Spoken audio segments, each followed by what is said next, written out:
Assalamualaikum warahmatullahi wabarakatuh. Waalaikumsalam warahmatullahi wabarakatuh. Sobat warga Muhammadiyah semua yang saya hargai, saya cintai, mudah-mudahan selalu dalam kondisi sehat walafiat di masa pandemi seperti ini. Amin.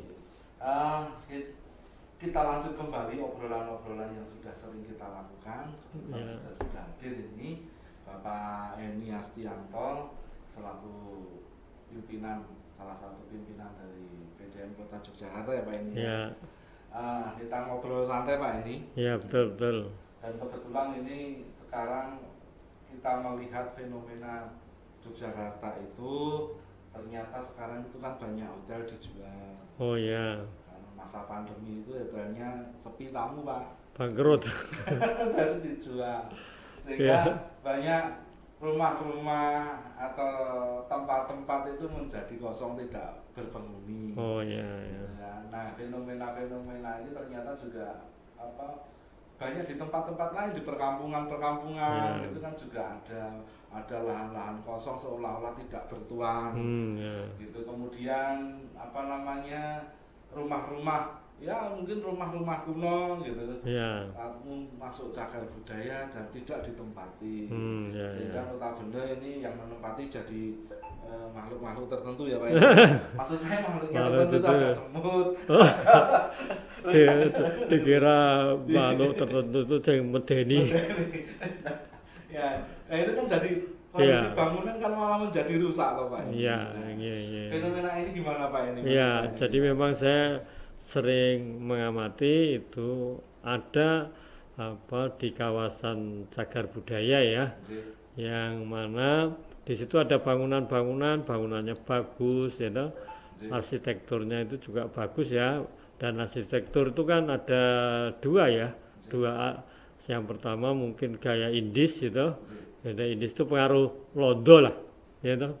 Tahu Pak? Iya Londo, Indis lah. Kemudian ada juga yang arsitektur Jawa ya. Ya di Jogja itu kan pilihannya dua ya, arsitektur Indis, Jawa. Oh ya satu lagi ada Cina ya. Ya ada. Jadi di Jogja itu ada 3 itu ya. Nah itu kemudian. Ada satu lagi Pak. Halis. Oh iya. Makalang. Ya. Nah itu gini, di kawasan cagar budaya bangunannya juga mengandung cagar budaya tapi tidak dihuni tadi ya. Nah itu kan kurang ideal. Artinya bisa menimbulkan suasana kumuh gitu ya. Padahal orang datang ke Jogja itu kadang-kadang kan juga ingin lihat bangunannya api gitu ya, bersih ya. Terus bayangkan mungkin lebih bagus tahun bro ya itu ya. Nah itu idealnya kan seperti itu. Nah jadi tapi yang terjadi kadang-kadang tidak dihuni, dan itu memang masih problem warisan mungkin ya, sehingga doiren sing do nganggu kan gitu ya. Nah itu saya kira gitu ya yang terjadi Pak Arif ya. Artinya begini Pak, ini kadang-kadang begitu itu berproses atau sudah turun menurun gitu nih Pak. Iya, turun waris lah. Enggak turun waris sih. Apakah itu sudah diproses atau tidak, atau malah justru mengalami hal-hal yang tidak jelas. Sebagai contoh kan begini Pak, ini kadang-kadang kita tahu tetangga kita ini orang duwe apa-apa kok sekarang jadi duwe apa-apa. Seolah-olah begitu. Ternyata itu tanahnya itu dulu manggon-gone si sebelahnya itu loh kan begitu. Oh iya. Apa itu namanya Pak? Ngindung ya? Ya, ngindung ya. Jadi ngindung itu gini Mas Arif. Ngindung itu seseorang memakai tanah dan bangunan orang lain tanpa ada unsur bayar. Kalau bayar nggak duit itu namanya sewa menyewa. Hukumnya itu pakai hukum barat ya, pakai biwi nek wong hukum ya. Tapi kalau ngindung itu namanya pakai hukum adat. Jadi disebut orang ngindung. Jadi memakai tapi tidak ada unsur bayar. Mungkin persahabatan ya, misalnya saya dengan Mas Arif. Ya, Mas Arif wis omahku nggonen wae. Bangane aku yo perlu nganggo saiki kan gitu. Itu namanya ngindung.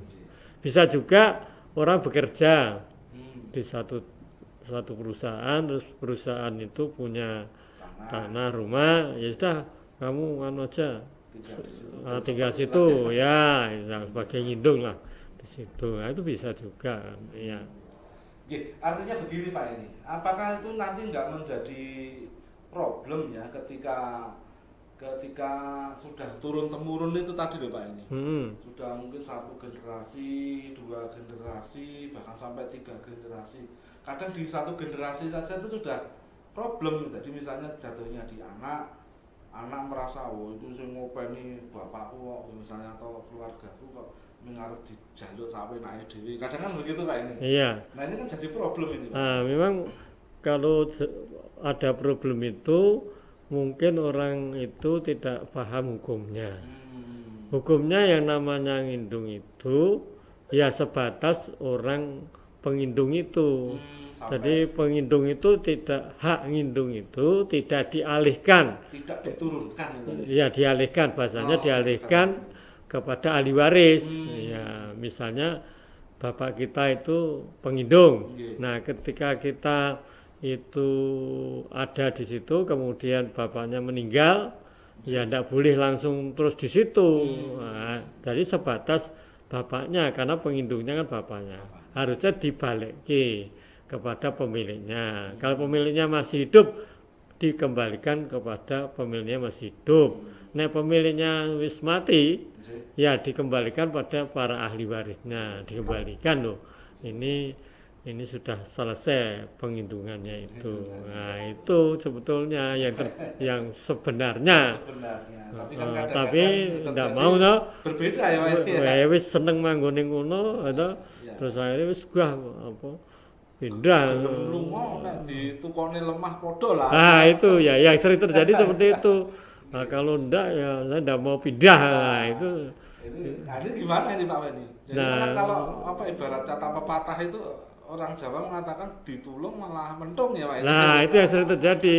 Yang sering terjadi itu adalah ditulung malah mentung. Artinya waktu itu kan ditulung toh. Iya. Ketika mau diminta tanahnya malah dipentung. Nah, dipentungnya malah konukoke lemah tadi. Nah, itu salah.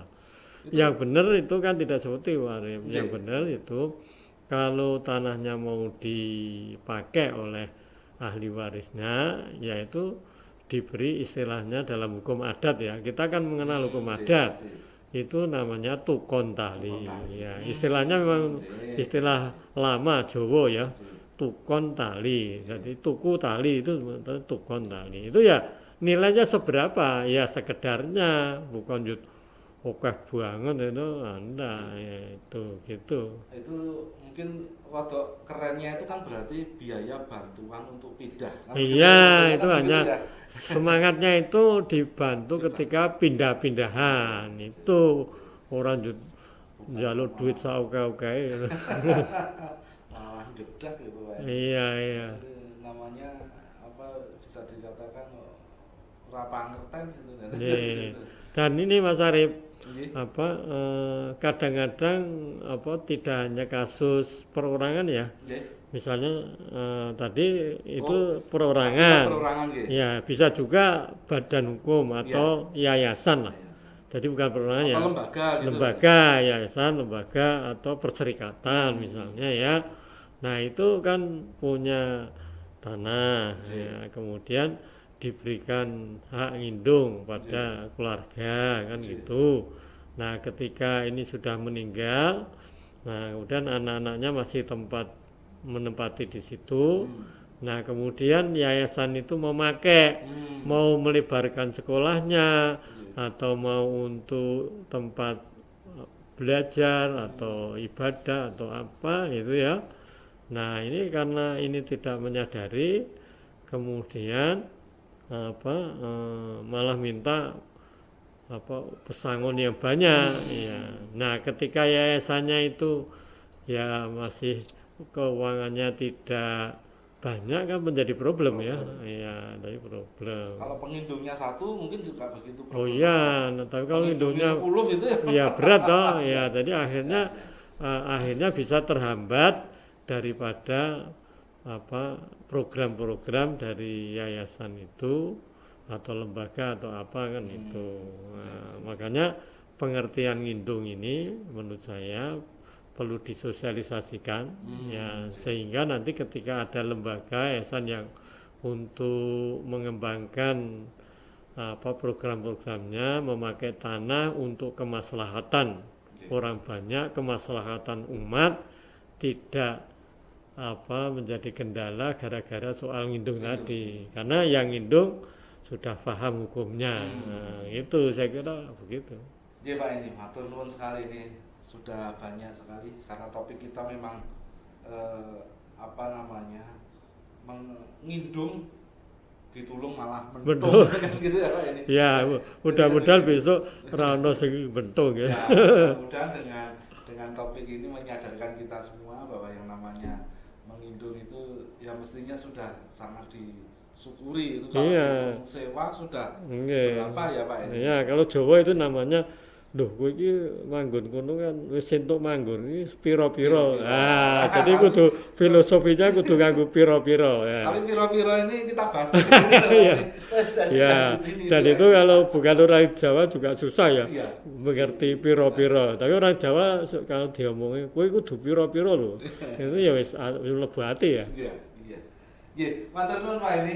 Untuk sore ini artinya mari kita nikmati hal tentang piro-piro tadi dengan like dan subscribe yang ada di bawah ini supaya kita mendapatkan piro-piro.